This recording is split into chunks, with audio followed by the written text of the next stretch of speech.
খোদার কসম, জমিন আল্লাহকে বলে, আল্লাহ ওরে উল্টাইয়ে দেই, ওরে উল্টাইয়ে দেই। ও যে আপনার জমিনের উপরে দাঁড়াইয়া মাওলা উলঙ্গ ছবি দেখতেছে। রাত 2টায় নওজোয়ান মনে করে ডানে বামে মা নাই, বাবা নাই, কেউ নাই, সবাই ঘুমায় গেছে। তখন উলঙ্গ ছবি বের করে, আরেক মেয়ের সাথে প্রেমের আলাপ করে। আর শাজিম থেকে আল্লাহ তাআলা তখন ডেকে বলে, আনিস আমি কিন্তু জেগে আছি, আমি ঘুমাই নাই। সব ঘুমিয়েছে, আমি ঘুমাই নাই, আমি ঘুমাই না। যদি বলো আল্লাহ আপনি ঘুমান, আল্লাহ বলবে রাতের 2টায় যদি তুমি পেশাব করতে হয় আর যদি উঠতে হয়, আমি যদি ঘুমাই, তুমি বান্দা তোমার চোখ মেলে দিবে কে? চোখ।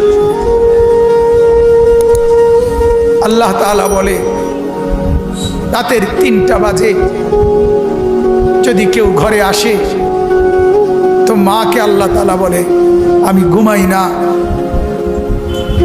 কারণ আল্লাহ তাআলা বলেন তখন দরজা খুলে দিতে হলে চোখ মেলতে হবে। আমি যদি ঘুমিয়ে থাকি, চোখ মেলে দিবে কে? আরে বন্ধু, তোমরা তো সবাই জানো, ঘুমের সময় আমরা যখন ঘুমাইতে যাই তখন তো ঘুম আসতে দেরি হয়। কিছুক্ষণ বিছানায় এপাশ ওপাশ করার পর মনের অজান্তেই ঘুম আসে আল্লাহর কুদরতে। সকালবেলা যদি এই ফজরের নামাজ না পড়ে আমরা যারা ঘুমায় থাকি, সকাল 8টা বাজে 7টা বাজে আমরা যখন উঠতে চাই, যদি আল্লাহ তাআলা নারাজ হয়ে বলে বান্দা ঠিক আছে এখন আমি আধা ঘন্টা চোখ মেলতে দিব না, তুমি চেষ্টা করো, আমি চোখ মেলবো না, কি হালাত হবে বন্ধু? কেমন হবে? তোমার চিৎকার দেখবে কে? তোমার চিৎকার দেখবে কে তখন? এজন্য আল্লাহ তাআলা বলেন আমি রব্বুল আলামিন, আমি আল্লাহ তাআলা অসংখ্য গুনাহ মাফ করে দেই। বলতেছিলাম জমিন বলে আল্লাহ ওরে উল্টাইয়া দেই, ও ছবি দেখছে, ও নাচ দেখতেছে, উলঙ্গ দৃশ্য দেখতেছে, ও সুদ খাইতেছে, ও ঘুষ খাচ্ছে, ও অবৈধ ইনকাম করছে, ও জিনা করছে, ও ব্যভিচার করছে, এই মেয়েটা নর্তকীর মতো হাঁটছে, আল্লাহ ওরে উল্টাইয়া দেই। আল্লাহ তাআলা ফেরেশতা বলে আল্লাহ ওরে মটকায়া দেই। তো আল্লাহ তাআলা বলে জমিন তুমি বানাইছো? জমিন বলে না আপনি বানাইছেন। আল্লাহ ফেরেশতাকে বলে ফেরেশতা তুমি বানাইছো? ফেরেশতা বলে না আপনি বানাইছেন। তো আরশ আজিম থেকে আল্লাহ তাআলা বলে শোনো, এক কুমার মাটির পাতিল যে বানায়, সেও তো মাটির পাতিল নিজের হাতে বানাইয়া ভাঙতে চায় না। 9 মাস আমি নিজের হাতে মায়ের পেটে রেখে আমি যারে বানাইছি, আমি নাক লাগাইছি, চোখ লাগাইছি, 1 দিন 2 দিন না, 9 মাস আমি যারে বানাইলাম, আমার হাতে গড়লাম, আমার হাতে সাজাইলাম, আজ তাকে আমি কেমনে ধ্বংস করে দেই? কেমনে ধ্বংস? এজন্য উল্টাচ্ছি না, এজন্য আযাব দেই না। আমি অপেক্ষা করি আমার বান্দা যদি তওবা করে, আমার বান্দা যদি কোনোদিন ফিরে আসে। আল্লাহ তাআলা বলে আমার বান্দা তুমি যদি ফিরে আসো, আমি 90 বছরের গুনাহ একসাথে মাফ করে দেব। আমি রাতের গুনাহ রাতেই মাফ করে দেব, দিনের গুনাহ দিনেই মাফ করে দেব। তুমি আইসো আমার কাছে, আমি মাফ করে দেব। এজন্য আমার ভাই আল্লাহ তাআলা বলেন আমি তো এমনিই মাফ করে দেই, সামান্য আযাব আর মুসিবত দেই, সেটা গুনার কারণে দেই। এজন্য গুনাহ ছেড়ে দেন, গুনাহ ছেড়ে দেন, গুনাহ ছেড়ে দেন। সুদের লেনদেন করবেন না। কেন সুদ খাবেন বা? কেন সুদ খাবেন?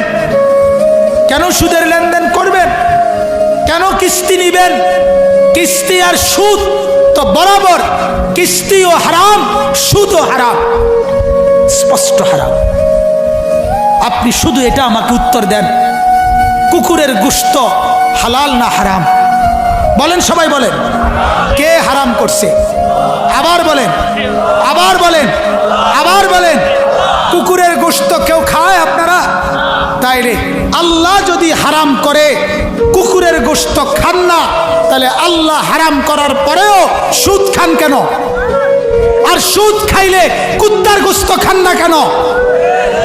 কথা বলেন না কেন? যিনি সুদ খান তাইলে তিনি কুকুরের গোশত খান। তাইলে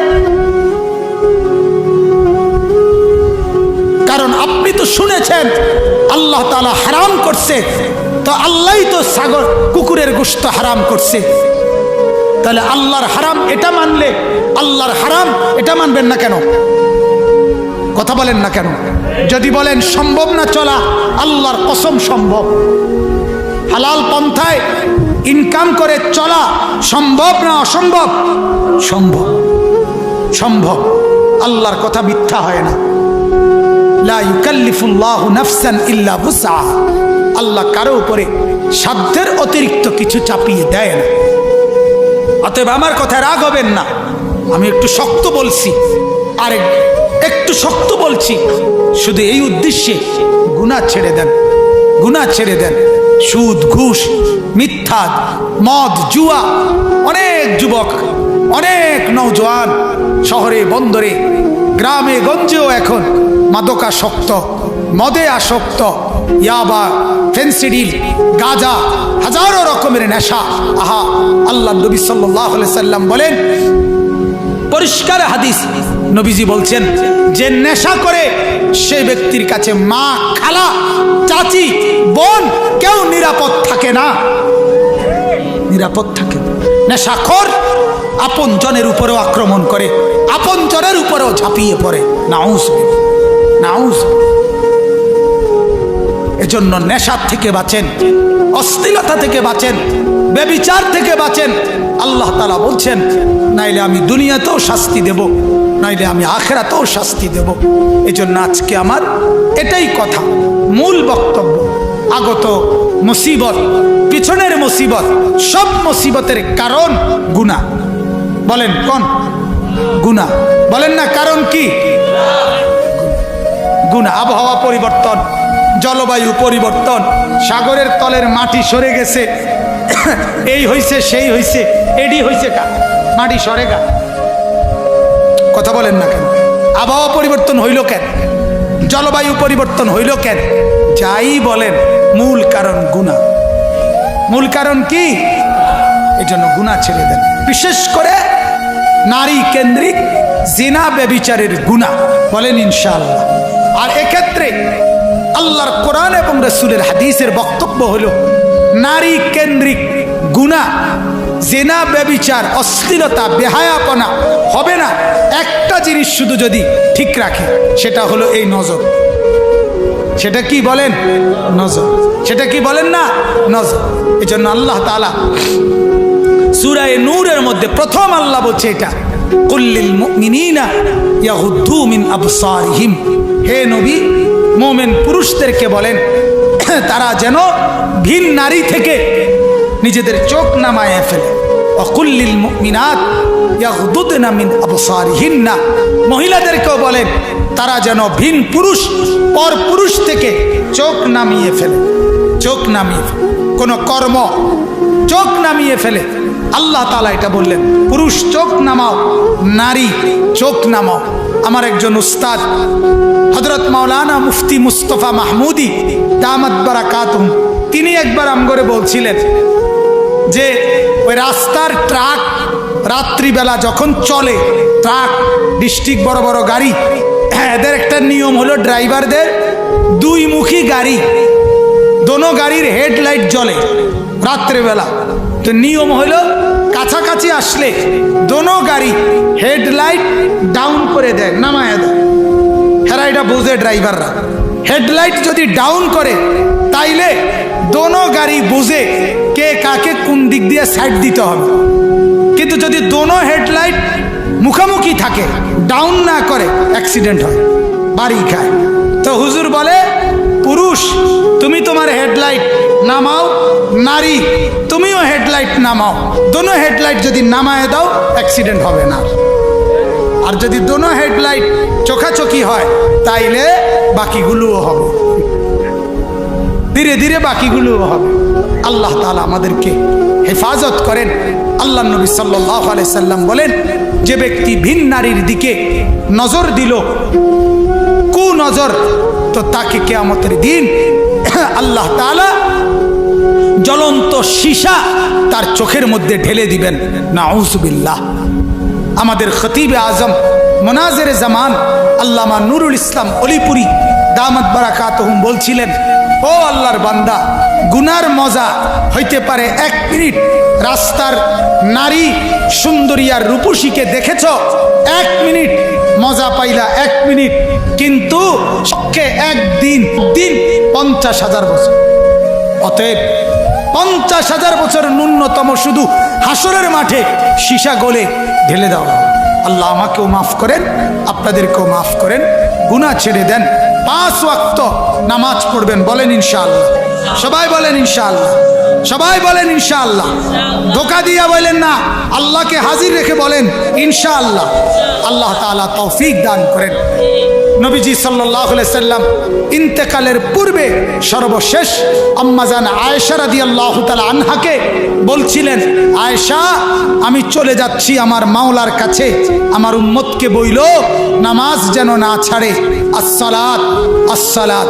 হযরতে ওমর মৃত্যুর পূর্বে ওনাকে ছুরি দিয়ে ফজরের নামাজ পড়া অবস্থায়, ইমামতি করা অবস্থায় ফজরের প্রথম রাকাতে ছুরির ঘাই দিছে। হযরত ওমর সরে গিয়ে পিছন থেকে সাহাবী আব্দুর রহমান ইবনে আউফকে টেনে ইমামের জায়গায় দাঁড় করাইয়া হযরত ওমর বলছে, আব্দুর রহমান, আগে নামাজ শেষ করো, এরপরে আমাকে ধরবা। কাটা মুরগির মতো হযরত ওমর পাশে তরফাইছে, কিন্তু সাহাবীরা আগে ফজরের নামাজ পড়ছে। এজন্য ওমর বলছে আগে নামাজ। আগে কি বলেন? নামাজ। হযরতে খুবাইব একজন সাহাবী, মক্কার কাফেররা ওনাকে ফাঁসিতে ঝুলাইছে, ঝুলাইবার আগে বলছে, খুবাইব শেষ ইচ্ছা কি? হযরতে খুবাইব বলে 2 রাকাত নামাজ। হযরতে ইমাম হুসাইন শাহাদাতের পূর্ব মুহূর্তে কারবালার প্রান্তরে 10ই মুহররম শহীদ হওয়ার পূর্ব মুহূর্তে শত্রুদেরকে বলছিলেন, আমাকে জোহরের নামাজ পড়তে দাও। সীমার ওই পাশ থেকে বলছিল, হুসাইন, জোহর পড়তে দেব না, তার আগে তোমার গর্দান তোমার দেহ থেকে আলাদা করে ফেলবো। হযরতে ইমাম হুসাইন চিৎকার করে বলছে, আমি নিয়ত বাঁধলাম, তুমি যা ইচ্ছা করো। আল্লাহু আকবার। আমার বাপ। অতএব সমস্ত সাহাবীদের ফিকির ছিল নামাজ, আউলিয়াদের ফিকির নামাজ। হাসরের ময়দানে প্রথম হিসাব হবে নামাজ। দয়া করে মোবাইলে অ্যালার্ম দিয়া হলেও বারবার চেষ্টা করে একজন আরেকজনকে সহযোগিতা করে নামাজ পড়বেন, বলেন ইনশাআল্লাহ। ফজরের নামাজ, ফজরের নামাজ, ফজরের নামাজ, ফজরের নামাজ পড়বেন, আল্লাহ বরকত দিবে, রিজিকে বরকত হবে, কামাইতে বরকত হবে, দুনিয়াতে বরকত হবে, আখিরাতে বরকত হবে। আল্লাহ তাআলা আমাকেও তৌফিক দেন, আমাদের সবাইকে তৌফিক দেন। আজকের এই মজমা আল্লাহ তাআলা কবুল